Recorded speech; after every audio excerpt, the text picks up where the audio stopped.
starting off, we have the base underlying clothing. For the shirt, I have this light gray turtleneck. The turtleneck sort of helps cover up my neck for the helmet.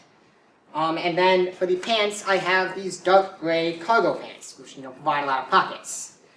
I would have preferred if these two were the same color, but it's hard to judge that when you're ordering online.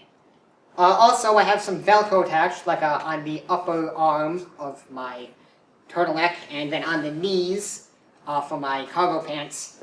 And these provide attachment points for other parts of the costume that I'll get to later. Then for shoes, I'm wearing my costume boots. So called because this is now the 5th costume they're a part of. Now, going from the bottom, we have the knees. Now, the knees are pretty much identical. There are some subtle differences, but they're largely the same. The knees themselves are actually made out of moldable plastic, which, if you remember from my Prometheus costume, I also tried to use on the legs for the Prometheus costume, but I don't think we got the oven hot enough to really kind of mold the plastic. Point is, it worked a lot better here, because we have the nice semicircular shape, and it holds its shape quite well. But there are actually 3 different sections to the moldable plastic. This base curved one, this smaller section here, and then this other small section here, and I just attached those all by gluing. And then above those we have this wood block, which was cut out based on templates, just like the plastic was.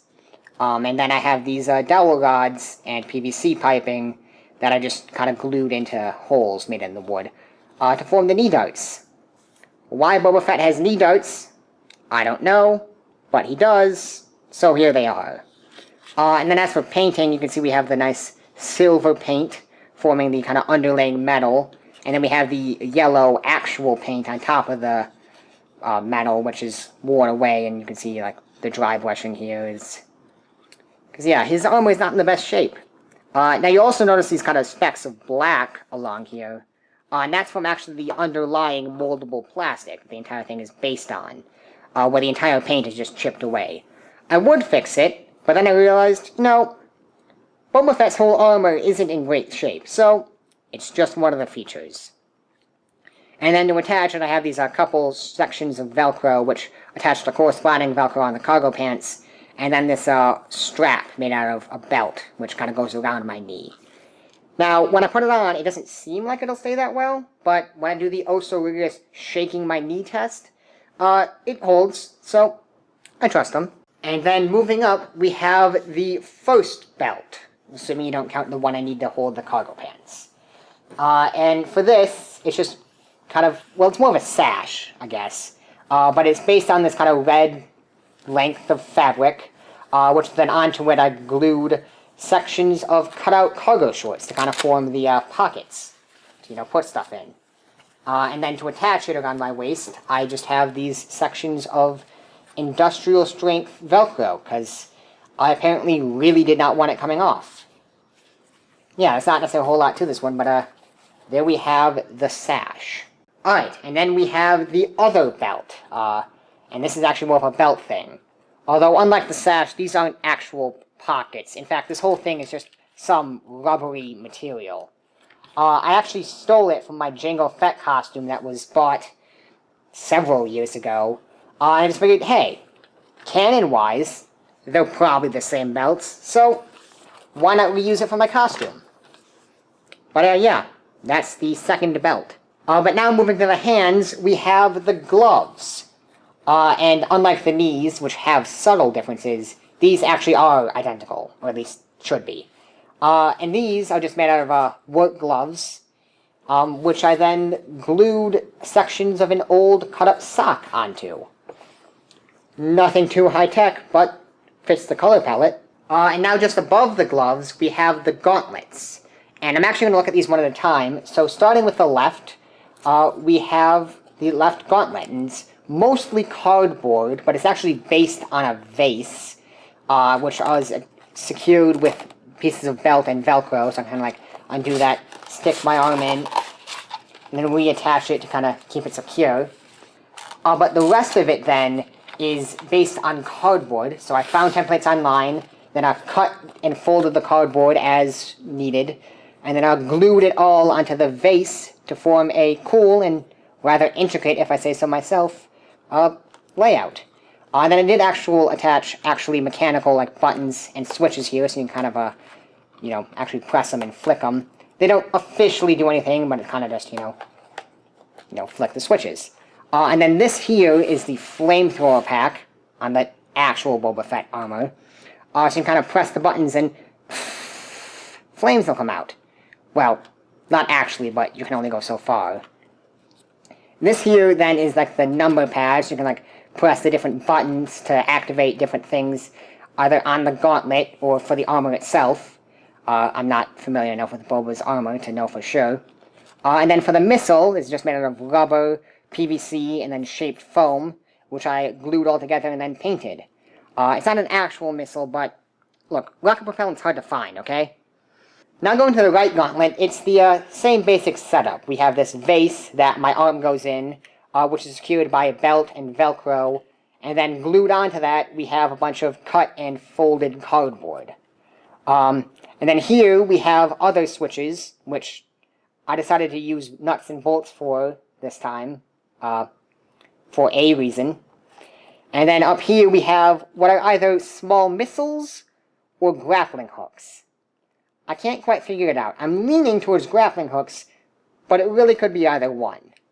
Now for the paint on both gauntlets is actually very similar to the knees. We have the base official actual red paint that has worn away to the underlying silver paint that represents metal.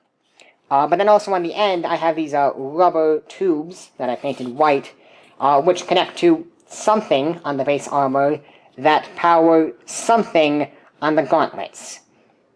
You've got pretty fancy connections here, but I don't quite know what they're for. Maybe they provide air pressure for the possible grappling hooks. Who knows, really? And now, on the shoulders, we have this length of cord. I think it's actually officially supposed to be like Wookiee scalps that are braided together, but I mean, I couldn't find any Wookiee scalps, so I just went with this length of cord. And I did just go with one, which I looped together, so it can either serve the function of looking like Wookiee scalps, or forming as a rope, which feels a bit more practical. And now we move on to the iconic piece, or in the case of this costume, one of the iconic pieces. Boba Fett's helmet. Now because Boba Fett's helmet would be really difficult to make, I actually just bought it. It's mostly bought. I did make some repairs. For example, this part wouldn't stay on well, so I glued that down. And the rangefinder was kind of flimsy, so I added a piece of metal to that. I also had to glue down this part to the T visor, because it wouldn't stay attached. And then on the inside, I attached foam for added comfort and security, like so it'll stay securely on my head. So I did make some modifications to it. And one really cool thing about this helmet, which is probably my favorite feature, the rangefinder goes down. How awesome is that? And now, because these last two components are so big, I have to move to the floor. But as you can see here, we have Boba Fett's chest armor. Now, for the armor, it's made out of this moldable plastic, the same stuff we used on the knees, so we cut it out, put it in the oven, molded it, and then glued it onto the gray t-shirt that serves as a base. But then the chest armor, you can see, is this base green, with the shoulder pads being a base yellow.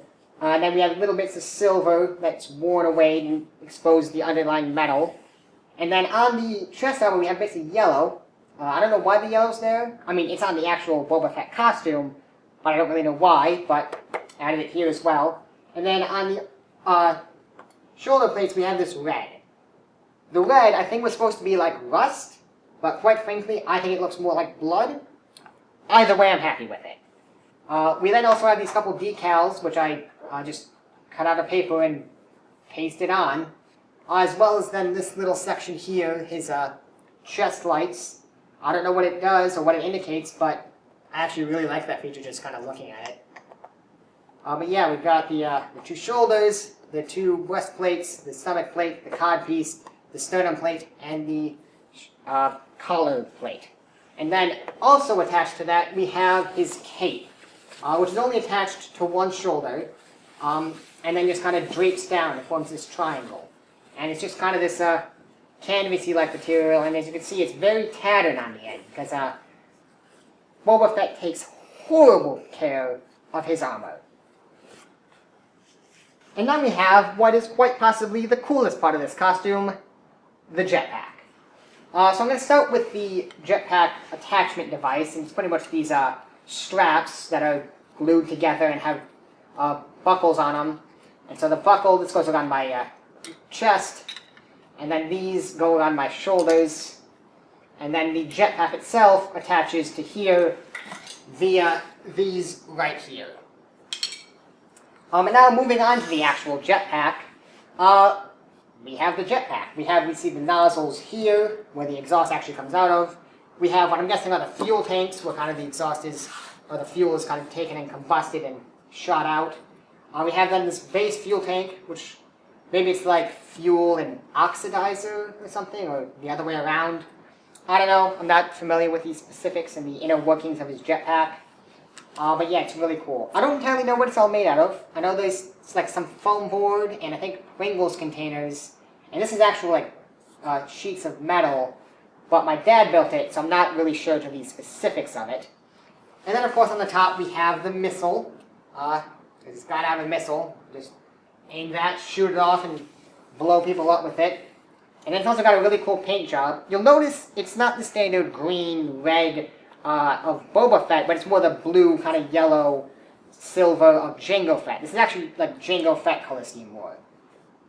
Because Boba Fett's jetpack has the Jango Fett color scheme. This is actually what it has, based on the movie stills I was looking at.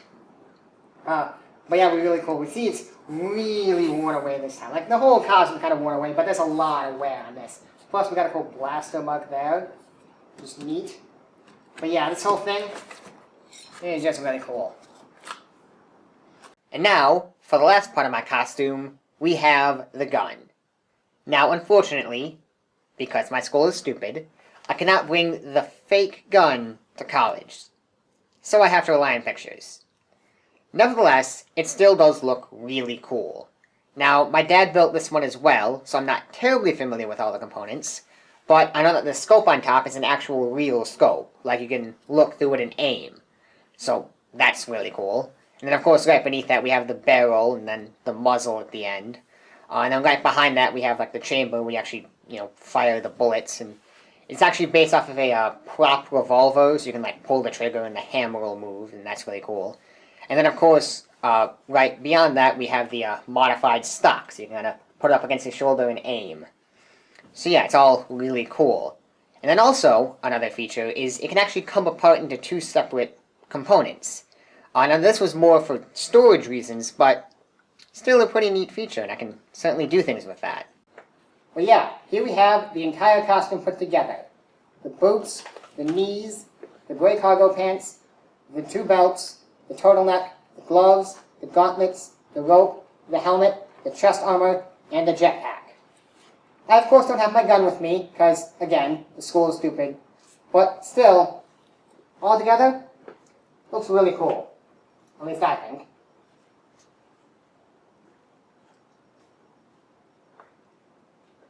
Of course, the rangefinder goes down. But yeah, nevertheless, hope you enjoyed it, and see ya.